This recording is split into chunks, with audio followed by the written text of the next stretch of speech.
খিচুড়ি পছন্দ করে না এমন মানুষকে মনে হয় খুঁজে পাওয়া যাবে না। বাঙালি মানেই খিচুড়ি লাভার। বাঙালি মানেই খিচুড়ি হতে হবে। খিচুড়ি একটু বৃষ্টির দিনে খিচুড়ি, একটু শীত আসলে খিচুড়ি। খিচুড়ি যেন বাঙালির প্লেটে থাকতেই হবে এবং তার সাথে যদি থাকে এত সুন্দর ইলিশ মাছ ভাজা, লেবু এবং ডিম ভাজা, তাহলে তো কথাই হবে না, শুধু জমে যাবে। তাহলে চলুন রান্না করে নেই এই মজাদার খিচুড়িটি। প্রথমে আমি ইলিশ মাছটা ভেজে নিচ্ছি। ইলিশ মাছটা লবণ, হলুদ এবং মরিচ মেখে নিয়ে ভেজে নিয়েছি। এটা শেখানোর কিছু নাই, এটা সবাই পারে কম বেশি।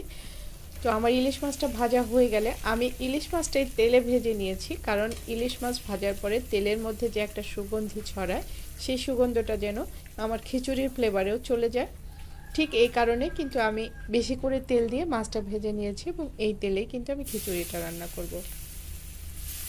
এখন দিয়ে দিচ্ছি পেঁয়াজ কুচি। পেঁয়াজ কুচিগুলো একটু ব্রাউন মতো হয়ে আসলে তারপরে আমি রান্নার প্রসেসটা শুরু করব।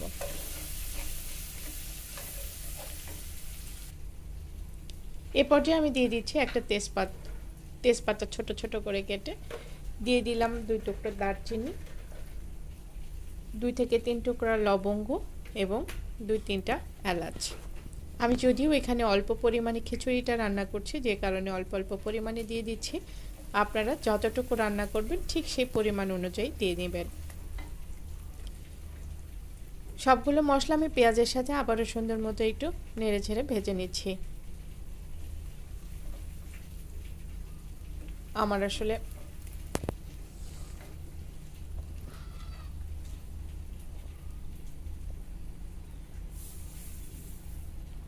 এ পর্যায়ে আমি দিয়ে দিচ্ছি ধুয়ে পানি ঝরিয়ে রাখা চালগুলো।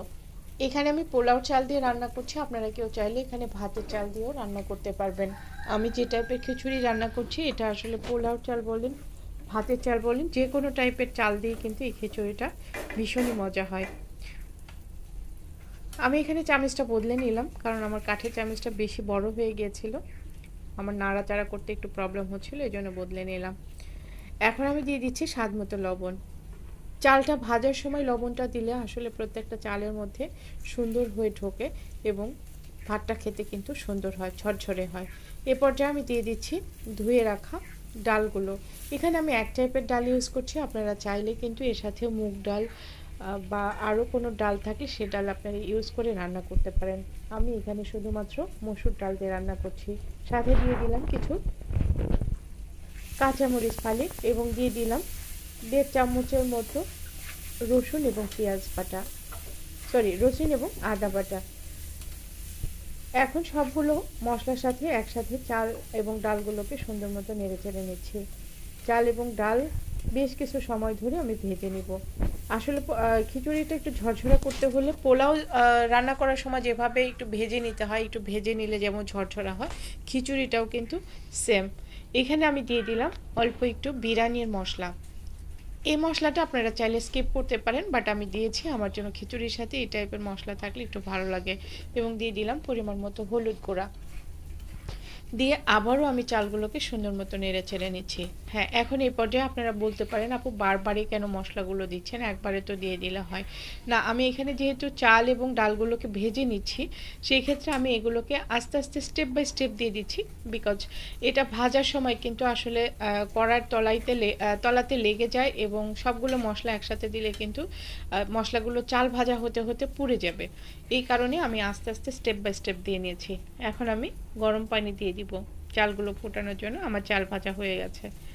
আমি এখানে একটা নারকেলের, এটাকে কি বলে আমি জানি না আপনাদের দেশে কি বলে, আমাদের দেশে উড়ং বলে, এই উড়ংয়ের সাহায্যে আমি কিন্তু পানি দিয়ে দিচ্ছি। আমি এখানে 2 উড়ং পানি দিয়ে দিয়েছি। পোলাওর চালে যেরকমভাবে আপনারা পানি দেন মেপে মেপে, ঠিক একই রকমভাবে খিচুড়িতেও কিন্তু আপনারা পানি মেপে দিতে পারেন।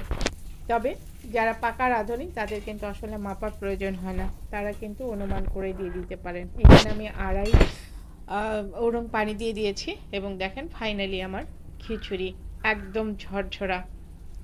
কেমন হয়েছে আপনারাই দেখে বলবেন, আমি আর না বলি, কমপ্লিমেন্টটা আপনারাই দিয়ে যাবেন, ভালো হয়েছে কি মন্দ হয়েছে। তো আমার কাছে কিন্তু ভীষণই ভালো লেগেছিল এই খিচুড়িটা খেতে। তাই ভাবলাম আপনাদের সাথে শেয়ার করি এবং আপনাদের সাথে শেয়ার করা। অনেকেই আছেন ঝরঝরে খিচুড়ি খেতে পছন্দ করেন, বাট সুন্দর করে রান্না করে খেতে পারেন না। আমার আজকের ভিডিওটি ঠিক তাদের জন্য। এ পর্যায়ে আমি খিচুড়িটা নামিয়ে নিয়ে কড়াইতে আবার একটু তেল দিয়ে তার মধ্যে আমি দিয়ে দিচ্ছি ডিম ভাজি। ডিমটা আমি পেঁয়াজ এবং মরিচের সাথে মিশিয়ে তারপরে দিয়ে দিলাম। ডিমটা আসলে এক একজন এক এক রকম করে ভাজি করে খান, আমার আসলে এরকম করে ভাজি করে খেতেই ভালো লাগে। তো এই তো ফাইনালি আমার রান্না কিন্তু শেষ, এবার খাওয়ার পালা। চলুন তাহলে খেয়ে নিই ঝটপট। দেখা হবে নেক্সট কোনো ভিডিওতে, সে পর্যন্ত ভালো থাকবেন, সবাই সবার জন্য দোয়া করবেন। সময়কাল ভালো না, সবারই ডেঙ্গু হচ্ছে, বৃষ্টির দিন, সিজন শেষ হতে যাচ্ছে, সবাই একটু সাবধানে থাকবেন। বাড়ির আনাচে কানাচে পানি জমে থাকলে সেগুলো পরিষ্কার করবেন। আল্লাহ হাফেজ।